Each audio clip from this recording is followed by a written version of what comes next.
Um, it's a funny coincidence how things work out when you're around people and you talk to people.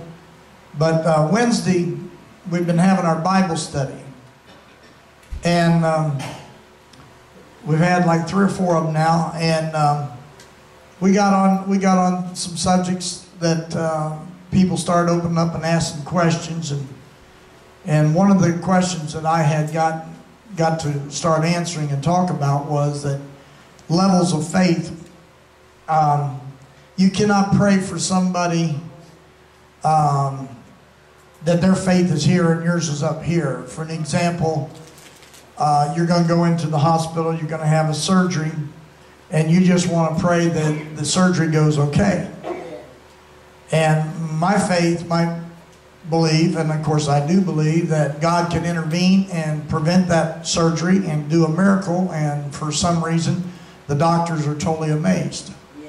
But if your faith isn't there where my faith is, then we're not in agreement where it says 2 people be in agreement. Y'all understand what I'm saying? So we were talking about that somewhat Wednesday, and I get a phone call through the week, and somebody wanted me to pray.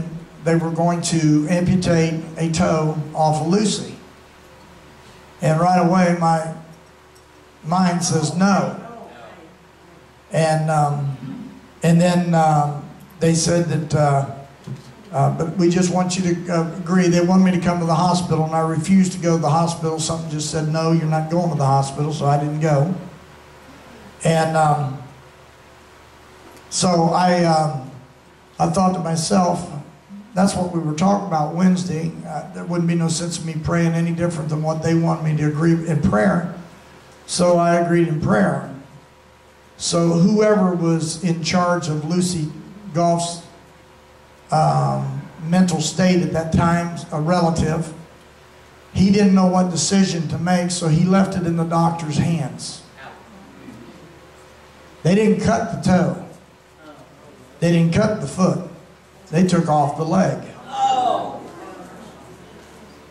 Now here's what I heard. This is hearsay. I heard she had gangrene in her foot. Now I don't know exactly how old Lucy is. I'm going to say mid-70s, late 70s. The time that I saw Lucy, she was incoherent to the point that she just kind of moved her eyebrows and never felt nobody's touch. But every once in a while, I would hear reports where she would open her eyes and she would squeeze somebody's hand. Now that, to me, is what I call a coma state. Okay? Now, they said she wasn't getting any better, yet I believe that God could do a miracle and make her better. Amen. But also, I also believe that if God's going to take her home anytime soon, why not go in full tack? Amen. So, my point about this is that you got to realize that there is a time and a place for everybody to die. In my mind, this is what I imagine. I imagine being in Lucy's state right now, not knowing what they've done, and all of a sudden open up their eyes and look down and find it missing. That would shock and probably kill her. So if you want somebody to pray for tonight, pray for Lucy. Because that could be your mother or your aunt or your friend or neighbor or your mother. And realize that even though I cussed her out, she cussed me out, and I threw her out of church, we're still friends, have been friends. I love her. I just realized it was a medication that was making her do what she did. And she's been a very powerful faith warrior, and she's helped raise a couple young grandkids to the point that they come to church and so forth. By the way, they, what's her name? Shakira. I kept thinking Tara. Shakira, they put her in a mental ward at the hospital. She fainted. So somebody called and wanted me to call her, so I called her, and I said, did you get your papers yet? Because see, me and Rudy's got papers. We're nuts. And I said, you're going to try to escape that place? I said, we'll try to pray you out of there.